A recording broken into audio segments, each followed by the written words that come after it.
ये है मेरी छोटी सी बगिया घर की छत पर, या मैं कहूँ कि ये है मेरा टेरेस गार्डन, जहाँ मैंने गमलों में बहुत ढेर सारी वैरायटीज़ के प्लांट्स लगाए हैं। और आप देख सकते हैं कि काफ़ी बड़े-बड़े प्लांट्स हैं। लेकिन सबसे खास बात ये है मेरे टेरेस गार्डन की कि यहाँ लगभग सभी प्लांट्स कटिंग से या रूट डिवीजन मेथड से ही ग्रो किए हैं।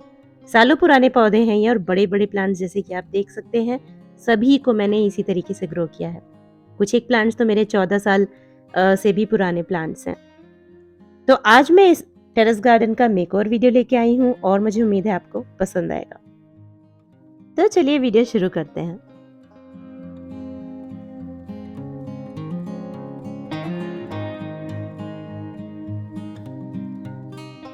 Hello and welcome back friends, मैं हूँ स्वाति और आप देख रहे हैं बैकयार्ड गार्डनिंग।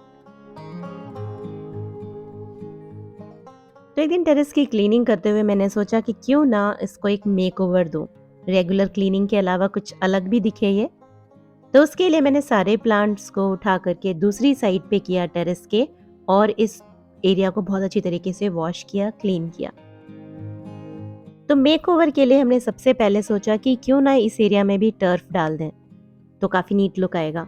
तो उसके लिए मैंने अमेज़न से ऑर्डर किया ये टर्फ 50 थिकनेस का।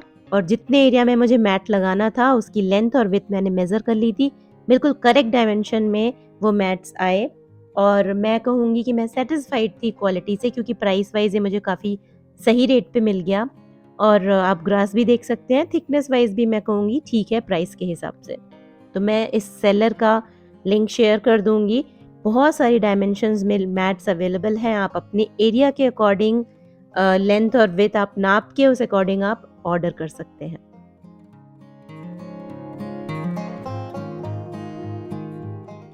टेरेस के आधे पार्ट में ही हमने टर्फ डालने का सोचा। बेसिकली डोर ओपन करते ही जो पार्ट आता है एल शेप में, यहाँ पर पूरे टेरेस पे हमने इसलिए नहीं डाला क्योंकि कभी कभी रिपॉटिंग करनी होती है, मिट्टी फैलती है और काफ़ी काम होता है गार्डन का, तो वो मुझे हाफ पार्ट एम्प्टी चाहिए था।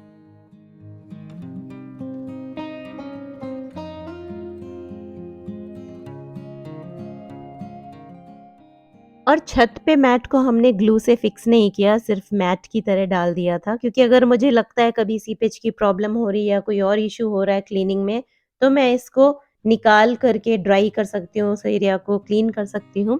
हालांकि हमने पोर्च में पिछले 6 साल से टर्फ डाल रखी है और वहाँ पे क्लीनिंग और मेंटेनेंस का कोई प्रॉब्लम नहीं आया है। लेकिन टेरेस पे मैं ये चांस नहीं लेना चाहती थी, इसलिए मैंने इसे फिक्स नहीं किया ग्लू से।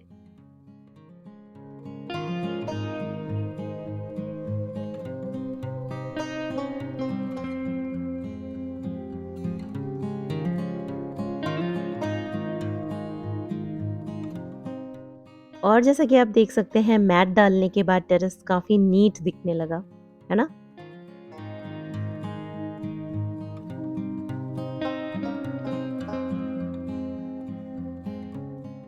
अब पॉट्स को थोड़ा सिमेट्रिक और नीट लुक देने के लिए मैंने ये प्लास्टिक पॉट्स लिए जिसमें व्हील्स लगे हैं नीचे बॉटम में, और अंदर ट्रे है, जिससे एक्सेस वाटर नीचे इकट्ठा हो जाए, जिसको आप मैनुअली बाद में निकाल सकते हैं।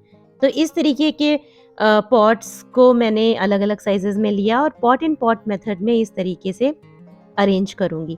व्हील्स लगे होने की वजह से बहुत ईज़िली इसको आप एक जगह से दूसरी जगह मूव कर सकते हैं। हेवी प्लांट्स को भी मूव करने में कोई दिक्कत नहीं होगी। और अब बारी थी प्लांट्स को अरेंज करने की।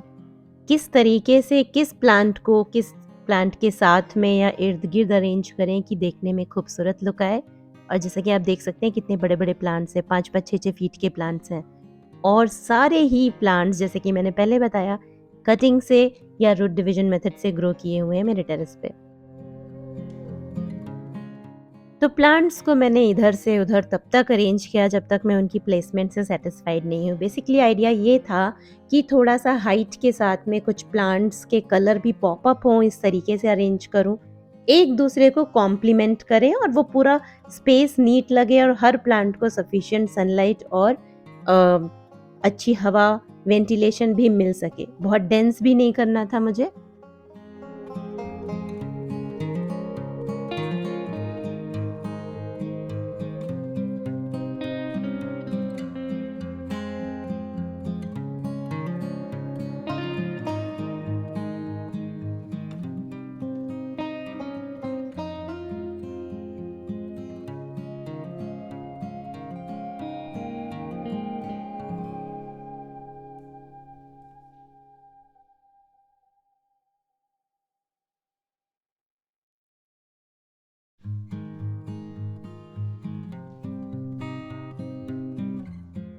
प्लांट्स अरेंज करने के बाद कुछ डेकोर पीसेस जैसे ये मेरा बुद्धा स्टैचू जो 8 साल पुराना है, जो मेरे पोर्च में था काफ़ी टाइम तक, अब मैं इसको टेरेस गार्डन पे रखूँगी।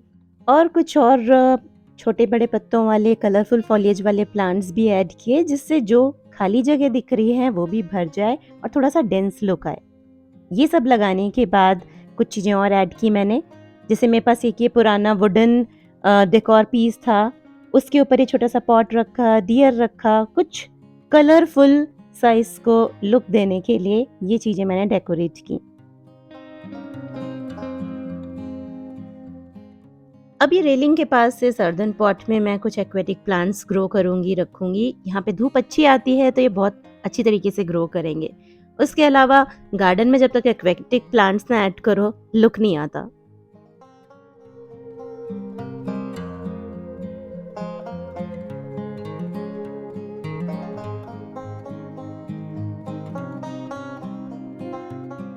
और बस कुछ प्लांट्स और डेकोर पीसेस और ऐड किए मैंने और लुक ऑलमोस्ट कंप्लीट हो चुका था।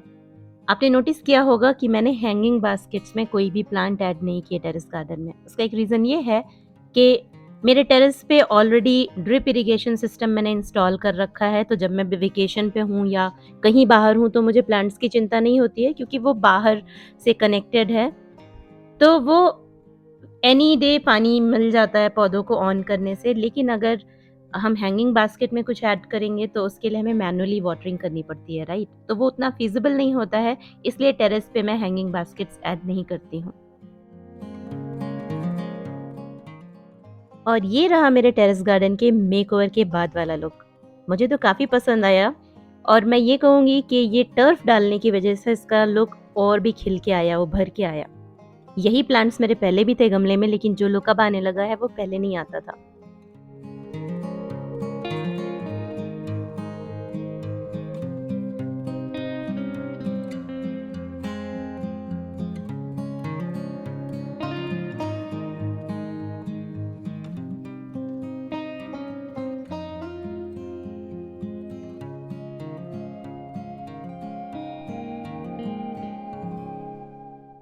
और ये रहा मेरे टेरेस का बैक साइड का पार्ट जहाँ पे बाकी पॉट्स रखे हैं।